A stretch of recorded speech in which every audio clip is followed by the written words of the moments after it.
Hey, what's going on everyone? In this video, I will show you how to watch replays in World of Warships. First, make sure your replays are enabled.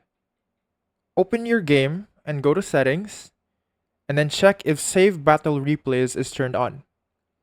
After doing that, what you have to do is open up Steam, head to your library, and scroll down to where you find your World of Warships.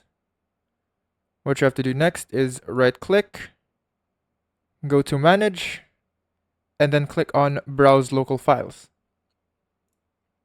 Once you're here, click on the Replays folder right here, and then just open the replay folder or the replay file that you want.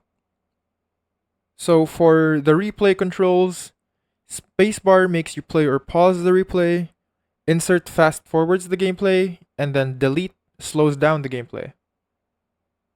Important tips: replays only work on the same game version they were recorded on. After the updates, old replays may not open. Also, make sure to close your game before opening the replay folder.